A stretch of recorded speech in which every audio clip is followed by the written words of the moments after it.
Guys, चीचू Machu बल्ला baby सत श्री अकाल अस्सलाम वालेकुम। तो गाइस आज हम करने वाले हैं गाइस कुफार ड्रामा नहीं guys after drama episode 1 part 3। दबा के लाइक सब्सक्राइब शेयर सब कुछ कर दो। चलो गाइस चलते हैं एपिसोड 1 पार्ट 3 की तरफ।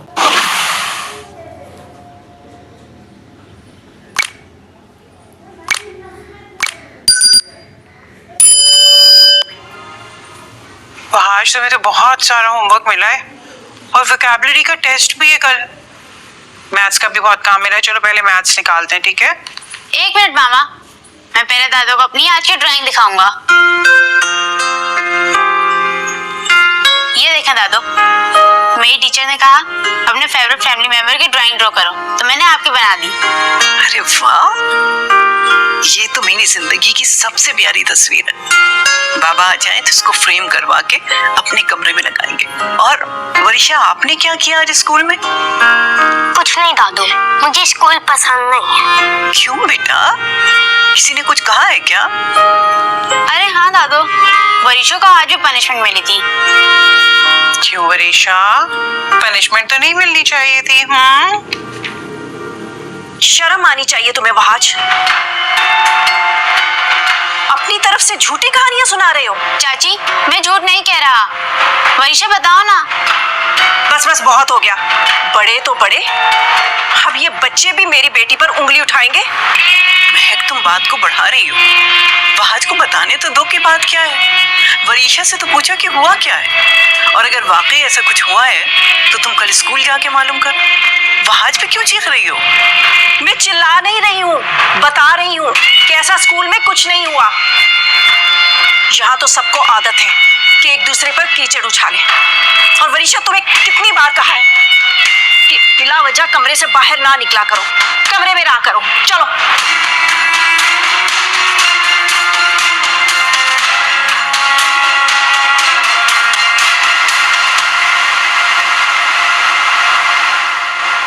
हाँ मुख्तार, इतनी अर्जेंट मीटिंग बुलाने का एजेंडा क्या है?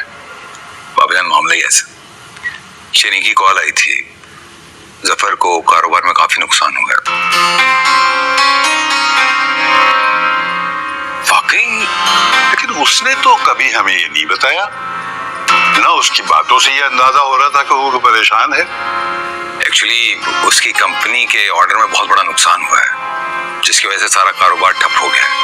जफर ने उसे बचाने की बहुत कोशिश की, लेकिन आपको तो पता है इंटरनेशनल मार्केट आजकल बहुत डाउन है। जी, इस खित्ते में जितने भी कारोबार है सब ठप पड़े हुए सर। ऐसा ही है।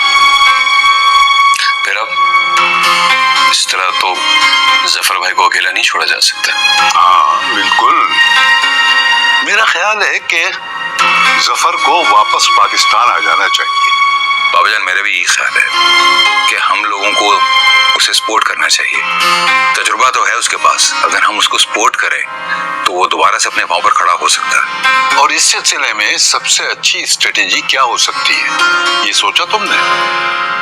जी बाबाजान, मेरे पास आइडिया तो है, लेकिन एक्चुअली हम अपनी जो नई प्रोडक्ट लॉन्च करने जा रहे हैं वो अपने रजा को सौंपी है। अगर हम वो जफर को दे दें तो मुझे पूरा यकीन है कि वो दिल लगाकर काम करेगा और दोबारा से अपने पांव जमा लेगा। लेकिन इस सब के लिए रजा का रजामंद होना बहुत जरूरी है। क्यों रजा, तुम्हारा क्या ख्याल है?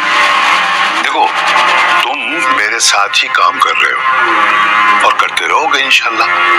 तुम्हें आगे भी मौके मिल जाएंगे, लेकिन जफर इस वक्त बहुत परेशानी में है। भाईजान, इससे बेहतर और कोई तरीका हो भी नहीं सकता, और कोई भी भाई अपनी बहन को मुश्किल में नहीं देख सकता। तार भाई ने जो भी फैसला किया है मुझे मंजूर है।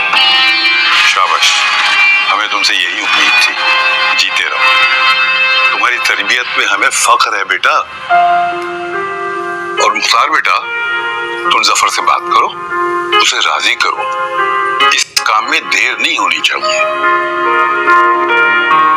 और महमूद साहब, आप नई प्रोडक्ट के हवाले से सारे मामलात फाइनलाइज कराएं। आज ही वकील साहब को बुलाएं, उनके साथ मिलकर जफर के सिलसिले के जो कागजात है ना, वो रेडी कराएं। जैसे जैसा आप कहें। तुम और रजा मिलके आज ही कोई अच्छा सा मुनासिब सा घर देख लो ताकि शीरी और जफर को वहां सेटल किया जा सके। ठीक है बाबा जी, ठीक है बाबा। अच्छा वो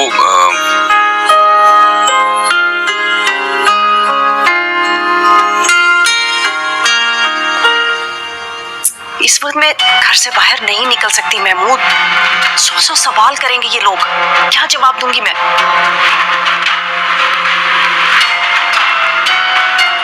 ओहो, तुम्हें मेरी बात समझ में क्यों नहीं आती?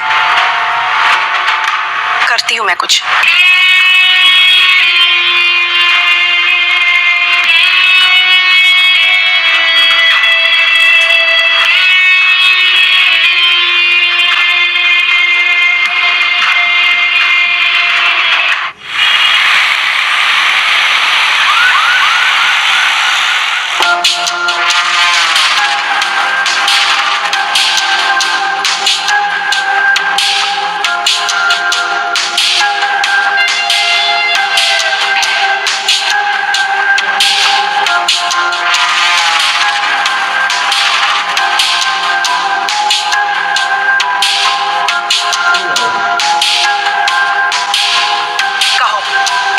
बात बतानी थी जिसके लिए मिलना जरूरी था, फोन पर नहीं हो सकती थी।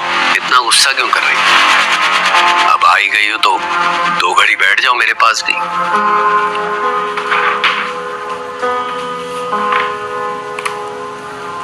गुस्सा ना करूं तो क्या करूं?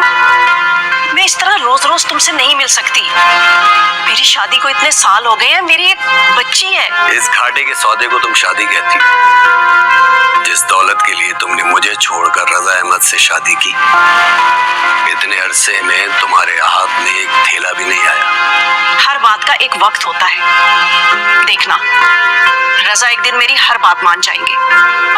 वो मुझे घर खरीद कर भी देंगे अलग और मेरे नाम भी करेंगे। महक साहिबा, फिलहाल तो घर और कारोबार किसी और के नाम हो रहा है। क्या मतलब? मैं समझी नहीं। यही बताने के लिए तो तुम्हें यहाँ बुलाया है। अब पुरानी मोहब्बत का कुछ तो भरम रखना पड़ेगा। इतनी घुमा फिरा के बातें क्यों कर रहे हो? साफ साफ बताओ, किसे घर मिल रहा है, किसे बिजनेस मिल रहा है? मुख्तार भाई और भाभी को ना। शीरी और जफर। क्या? जफर भाई तो बाहर सेटल है और शीरी भी। वो लोग बाहर सेटल थे, अच्छा कारोबार था, कारोबार में नुकसान हो गया।